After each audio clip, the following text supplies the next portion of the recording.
అందరికీ నమస్కారం.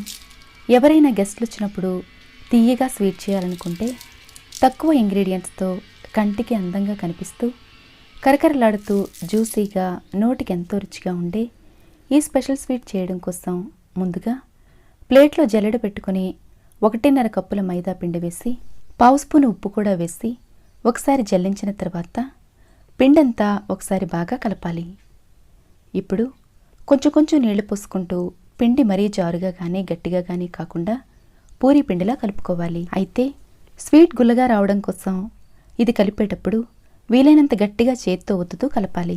పిండిని బాగా కలిపి ఇలా రెడీ చేసుకున్న తర్వాత దీని మీద మూత పెట్టి 1/2 గంట పాటు పిండిని బాగా నాననివ్వాలి. ఈలోగా స్టవ్ మీద గిన్నె పెట్టుకుని 1.5 కప్పుల పంచదార వేసి 1 కప్పు నీళ్లు పోసి నీళ్లను బాగా మరగనివ్వాలి. మంట మీడియం ఫ్లేమ్లో ఉంచి పంచదార కరిగే వరకు కలుపుతూ ఉడికించిన తర్వాత పాకం ఇలా మరుగుతున్నప్పుడు 1 స్పూన్ పాలు పోసి బాగా కలపాలి. మనం వేసిన పాల వల్ల పాకంలో ఉండే మలినాలన్నీ ఇలా పైకి తేలుతాయి. ఇప్పుడు స్పూన్తో ఇదంతా బయటికి తీసేయాలి. ఇప్పుడు క్లీన్గా ఉన్న ఈ పాకంలో 1/2 స్పూన్ యాలకుల పొడి, పాకం క్రిస్టలైజ్ కాకుండా ఉండడం కోసం కొద్దిగా నిమ్మరసం పిండి పాకాన్ని ఉడకనివ్వాలి. ఇది ఇలా చక్కగా ఉడికి నూనెలా జిడ్డుగా అయితే సరిపోతుంది. అంటే ఇంకొక క్షణంలో తీగపాకం వస్తుంది అనుకోగానే స్టవ్ ఆఫ్ చేసి మూత పెట్టి పక్కన పెట్టుకోవాలి.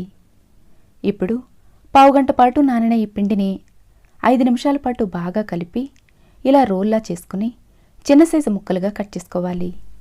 ఇలా ఈక్వల్ సైజులో ఉండేలా పిండిని రెడీ చేసుకున్న తర్వాత వీటిని గుండ్రంగా చేసుకొని ఇలా వెడల్పుగా ఉండే ప్లేట్ మీద నెయ్యి రాసి కానీ లేదా పొడిపిండి చల్లుకొని ఇలా చపాతీలా చేసుకోవాలి. ఈ చపాతీ ఒక చోట పల్చగా ఇంకో చోట మందంగా కాకుండా ఈక్వల్గా ఉండేలా స్ప్రెడ్ చేసుకోవాలి. ఇలా వీలైనంత పల్చగా చేసుకున్న తర్వాత ఇలాగే మిగిలిన చపాతీలన్నీ కూడా ఒత్తుకోవాలి.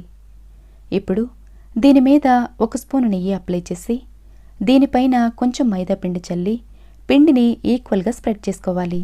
ఇప్పుడు దీని మీద మరో చపాతీ వేసి దీనిపైన కూడా నెయ్యి రాసి మైదా పిండి స్ప్రెడ్ చేసి ఇదే విధంగా మిగిలిన చపాతీలన్నీ వేసుకోవాలి. ఈ స్వీట్ని స్వీట్ షాప్ స్టైల్లో చేయడం కోసం ఇక్కడ నేను మైదా పిండి వాడుతున్నాను. కావాలంటే గోధుమ పిండితో కూడా చేసుకోవచ్చు. ఇలాగే అన్ని చపాతీలు వేసుకున్న తర్వాత చివరిగా వేసిన దాని మీద కూడా నెయ్యి రాసి పిండిని ఈక్వల్గా స్ప్రెడ్ చేసుకోవాలి. ఇప్పుడు దీన్ని అస్సలు లూజ్గా లేకుండా చాలా దగ్గరగా ఉండేలా టైట్గా రోల్ చేసుకోవాలి. రోల్ చేసేటప్పుడు సరిగా చేయకపోతే ఇవి నూనెలో వేసినప్పుడు విడిపోయే అవకాశం ఉంటుంది. ఇలా చివరి వరకు రోల్ చేసిన తర్వాత అంచు దగ్గర సరిగ్గా అతుక్కోవడం కోసం కొంచెం నీళ్లు రాసి గట్టిగా క్లోజ్ చేసుకోవాలి. ఇదంతా ఒకే సైజులో ఉండేలా ఇలా రోల్ చేసుకున్న తర్వాత దీన్ని చిన్న చిన్న ముక్కలుగా కట్ చేసుకోవాలి.